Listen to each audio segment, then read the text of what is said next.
Assalamualaikum warahmatullahi wabarakatuh. Waalaikumsalam warahmatullahi wabarakatuh. Alhamdulillah bi ni'mati tatimmu shalihat wa bi dzikrihi tanazzalur rahmat wal barakat.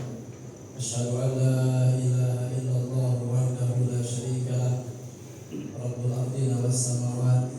Wa asyhadu anna sayyidana Muhammadan abduhu wa rasuluhu sayyidus sadat wa afdhalul makhluqat. Allahumma shalli wa sallim ala sayyidina Muhammadin salatan tunjina biha min jami'il ahwali wal afat, taqdirana biha jami'al hajat, wa tutahhiruna biha min jami'is sayyi'at, tarfa'una biha 'indaka 'ala darajat, wa tuballighuna biha aqsal ghayat min jami'il khairat fil hayati wa ba'da al-mamat, wa 'ala alihi wa sahbihi wa sallim tasliman katsiran. Subhanaka la ilma lana illa ma 'allamtana innaka antal 'alimul hakim. Rabbi shrah li sadri wa yassir li amri wa hlul 'uqdatam min lisani yafqahu qawli. Alhamdulillah, bersyukur kehadirat Allah Subhanahu wa taala yang telah melimpahkan nikmat karunia, taufik, hidayah, kesehatan wal afiat kepada kita, sehingga Allah Subhanahu wa taala kembali mengumpulkan kita di masjid yang penuh berkah ini kita sama-sama melaksanakan rutinitas ibadah di bulan Ramadan, yaitu sholat isya berjamaah dan terbuka dengan sholat tarawih berjamaah. Mudah-mudahan segala amaliyah kebaikan kita diterima oleh Allah Subhanahu wa taala dan segala dosa dan kesalahan kita diampuni oleh Allah Subhanahu wa taala. Amin.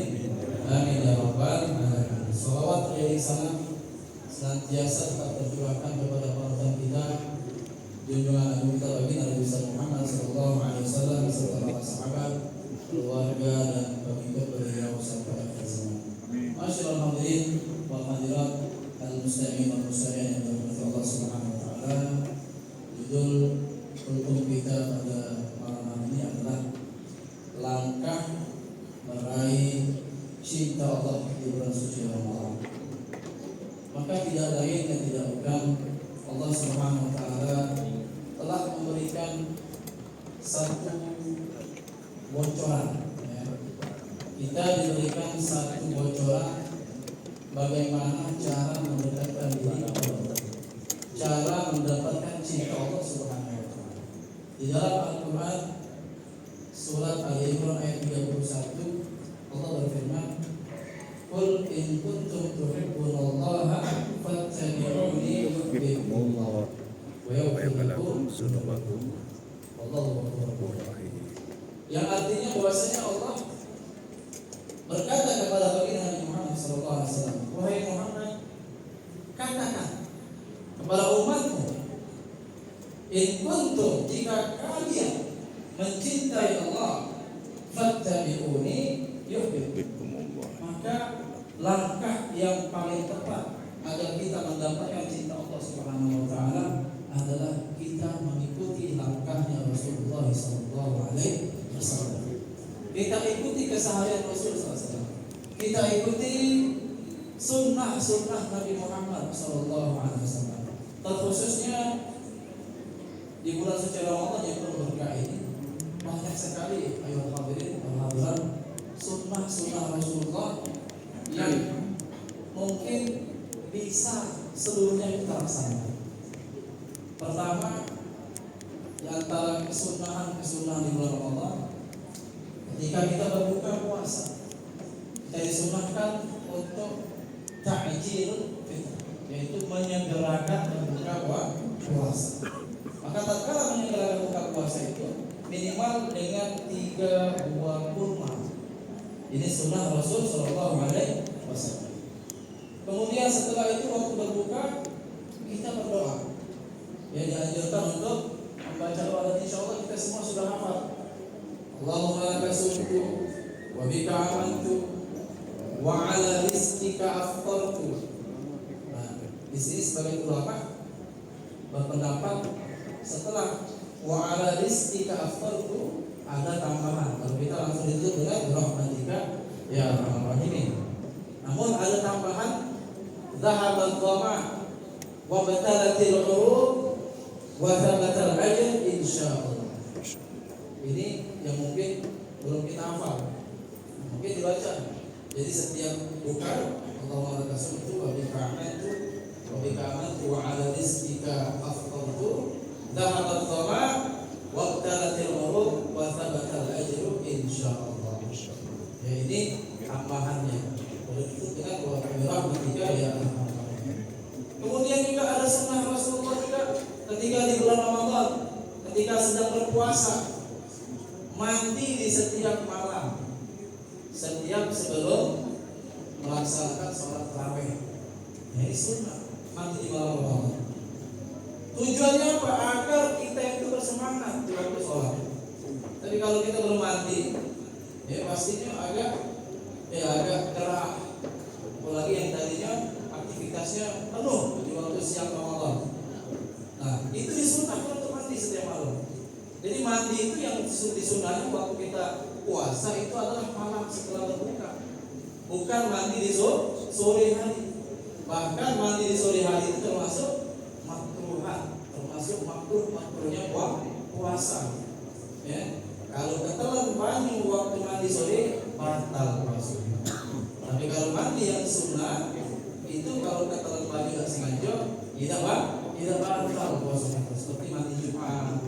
Hari Jumat bapak-bapak disunahkan untuk mandi Jumat, untuk melaksanakan sholat Jumat.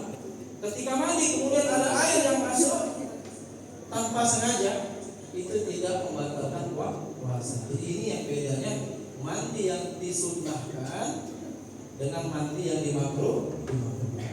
Kemudian kalau pagi mandinya sebelum subuh, ya, baik yang janabah maupun yang tidak janabah. Sunnah mandinya sebelum melaksanakan sholat subuh. Sebelum masuk waktu subuh itu sudah mandi. Jadi boleh mandinya pas bangun sahur, setelah sahur maupun sebelum makan sahur. Bangun sahur itu juga sunnah. Walaupun kita kuat, fisik kita kuat, aku walaupun tidak makan sahur, aku kuat. Walaupun kita kuat, tapi kata Rasulullah, inna fis sahuri barakah. Semuanya di dalam sahur itu ada keberkahan. Jadi kita ini pengen dapat berkahnya doanya Rasul Sallallahu Alaihi Wasallam bangun sahur, dan disunahkan mengakhirkan kalau sahur biar kita lebih kuat. Ya, misalnya subuh itu jam 5 kurang 10, ya, berarti sahurnya minimal jam 4. Ya, jam 4 itu yang disunahkan mengakhirkannya kira-kira jam 4 sudah bangun untuk melaksanakan sunnah sahur, walaupun cuma dengan seteguk air ataupun dengan sebiji kurma, disunnahkan kita bangun untuk sahur. Ya. Kemudian juga yang disunnahkan di dalam bulan Ramadan adalah taftirus shaimin, ya, memberi buka orang-orang yang sedang berpuasa. Ini disunnahkan. Bahkan di dalam riwayat man fattara shaiman falahu ajr, ya, mithlu ajr. Orang yang memberikan makan bagi orang yang berpuasa, maka dia akan mendapatkan pahala orang yang berpuasa tersebut. Min ghairi an yanqusa min ajri shaimi syai'an, tanpa mengurangi pahala orang yang berpuasa itu. Jadi orang yang memberikan bukaan puasa untuk orang lain itu pahalanya double. Semakin banyak orang yang dia berikan bukaan, ya, yang dia makan dengan buka puasa yang kita berikan, yang makan yang kita berikan, maka semakin banyak juga pahala yang kita dapatkan. Jadi kita berlomba-lomba untuk memberikan makan atau bukaan kepada orang-orang yang berpuasa. Kemudian di antara juga yang disunahkan adalah menghidupkan sunnah-sunnah Rasulullah SAW seperti sholat sunnah. Ya, sholat sunnah itu banyak sekali, Bapak Ibu. Setiap hari bangun pagi ada namanya sholat sunnah qabliyah subuh. Bangun sahur atau sholat sunnah tahajud. Jadi habis kita sholat witir, nanti malam masih bisa sholat tahajud. Bukan berarti sholat witir udah terakhir itu sholat. Maka bisa lagi sholat sunnah, masih bisa sholat tahajud, nak sholat hajat, nak sholat tasbih ditambahin, boleh sunnah hukumnya. perbanyak ibadah-ibadah sunnah. Kemudian jangan lupa, jangan tinggalkan sholat sunnah rawatib, qobliyah, ba'diyah, yang mengiringi sholat 5 waktu. Sebisa mungkin kita laksanakan. Terutama yang muakkad. Dua rakaat sebelum subuh, kemudian 2 rakaat sebelum subuh, 2 rakaat setelah zuhur, 2 rakaat setelah maghrib, dan 2 rakaat setelah isya. Ini yang muakkad. Nah, ditambah yang lain muakkad lebih afdal, bagus juga. Karena pahala di bulan Ramadan ini dilipat gandakan oleh Allah Subhanahu wa taala. Salat duha jangan ditinggalkan. Di bulan Ramadan harus lebih giat lagi salat duha yang biasa mungkin salat duha 2 rakaat, maka di bulan Ramadan ditambah jadi 4, 6 atau 8 rakaat, ya, sehingga pahala kita berlipat ganda. Banyak lagi salat sunnah, ya, yang bisa kita lakukan, terutama di malam Ramadan, yaitu sholat tarawih. Jangan pernah kita tinggalkan sholat tarawih. Kemudian juga harus kita jaga juga, saya itu adalah sholat berjamaah. Nah, sholat berjamaah ini yang paling utama, kita jaga sholat isya beserta sholat subuh secara berjamaah. Ini yang ditinggalkan. Kenapa? Karena dalam satu riwayat Rasulullah mengatakan, siapa orang yang salat isya berjamaah, fa'annama ahya nisfal lail. Orang yang melaksanakan salat isya berjamaah, maka seakan-akan dia itu menghidupkan separuh malam. Kemudian wa man shalla subhi jama'atan fi jama'atin, dalam berjamaah, salat subuh dalam berjamaah, maka dia juga kata Rasulullah fa'annama ahya nisfal lail. Dia juga seperti seakan-akan menghidupkan separuh malam yang berikutnya. Jadi kalau kita sholat isya berjamaah, subuh berjamaah, maka kita dianggap menghidupkan satu malam penuh dengan ibadah. Insya Allah dapat Lailatul Qadar.